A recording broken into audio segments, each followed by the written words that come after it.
अस्सलाम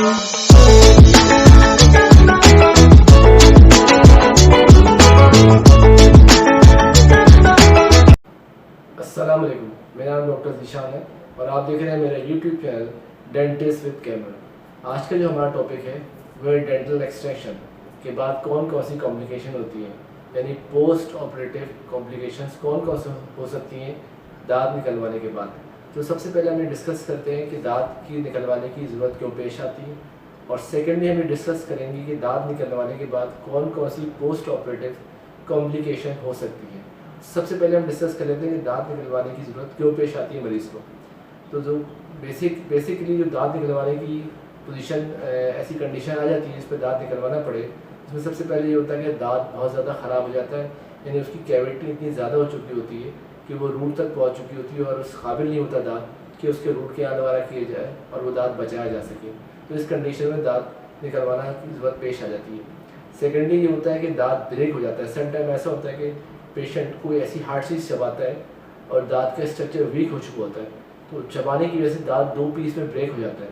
उसमें ये होता है कि हमें दांत निकलवाने के अलावा कोई ऑप्शन नज़र नहीं आता, तो दांत निकलवाना ही पड़ जाता है।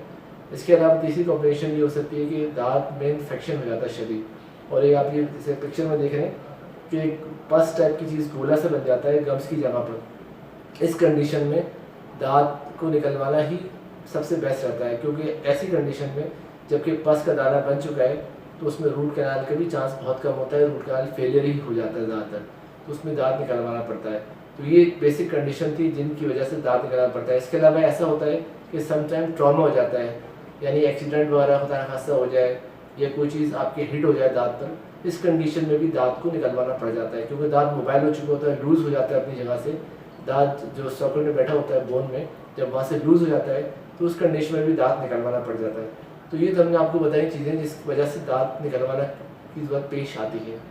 अब बात ये होती है कि दांत अगर आप निकलवा चुके हैं तो उसके बाद कौन कौन सी कॉम्प्लिकेशन पेश आ सकती है मरीज़ को। तो सबसे पहले जो पोस्ट ऑपरेटिव केयर में हमें करना चाहिए, जैसे पेशेंट अगर दांत निकलवाता है तो दांत निकलवाने के बाद वहाँ पर ब्लड का क्लॉट जमा हो जाता है। तो सम टाइम ये होता है कि ज़्यादा कुल्ली करने से पेशेंट ज़्यादा कुल्ली कर रहा है या ज़्यादा थूक रहा है, तो उसकी वजह से क्या होता है कि जो वहाँ पर क्लॉट फॉर्मेशन होती है जो हीलिंग में हेल्प करती है वो डिसलॉज हो जाता है, यानी वो क्लॉट वहाँ से हट जाता है। जब वो क्लॉट वहाँ से हट जाता है तो वहाँ पर जो फैक्टर है इन्फेक्शन का चांस बहुत ज़्यादा बन जाता है, यानी वहाँ फूड पार्टिकल्स फंस रहे हैं, इस सब चीज़ें जाके वहाँ फंसती हैं और उसके बाद वहाँ पर इन्फेक्शन हो सकता है। तो एक तो ये कॉम्प्लिकेशन हो सकती है कि दांत निकलवाने के बाद उसमें इन्फेक्शन हो सकता है।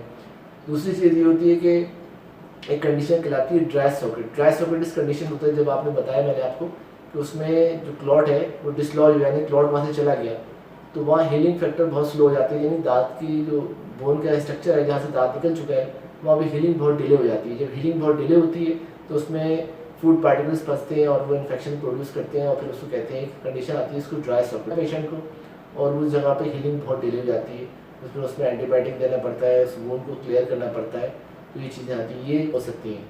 इसके अलावा सम टाइम ये होता है कि दांत निकालते वक्त जो होता है अगर आपकी बोन वीक हो, जैसे नीचे का दांत निकल रहा है या ऊपर का मैक्सिला का दांत निकाल रहे हैं या मैंडिबल का दांत निकाल रहे हैं, तो अगर बोन वहाँ से वीक होती है तो सम टाइम ये होता है कि एक्सट्रैक्शन के दौरान यानी दांत निकालने के दौरान आपकी हड्डी फ्रैक्चर हो सकती है। वहाँ से हड्डी फ्रैक्चर हो जाती है तो ऊपर बाद में बहुत कॉम्प्लिकेशन होती है, बहुत पेन होता है, काफ़ी टाइम लग जाता है उसको हीलअप होने में।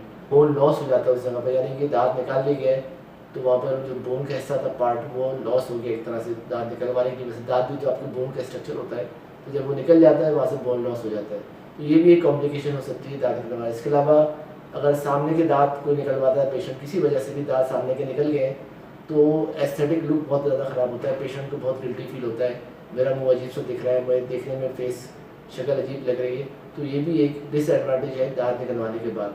आते हैं कोई भी दांत निकलती है बीच में से, तो जो फ्री स्पेस होती है बीच में अगर आप वहाँ दांत नहीं लगवा रहे तो जो सराउंडिंग के दांत होते हैं वो फ्री स्पेस में जाना शुरू हो जाते हैं, मूव करते हैं।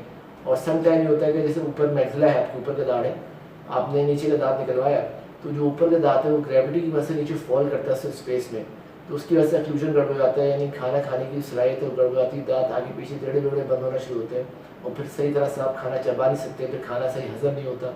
तो इस तरह से एक डिले टाइम के साथ साथ मैल न्यूट्रिशन जो कह सकते हैं आप, खाना सही हजम ही नहीं हो रहा है, तो ये कंडीशन ऐसी भी आ सकती है।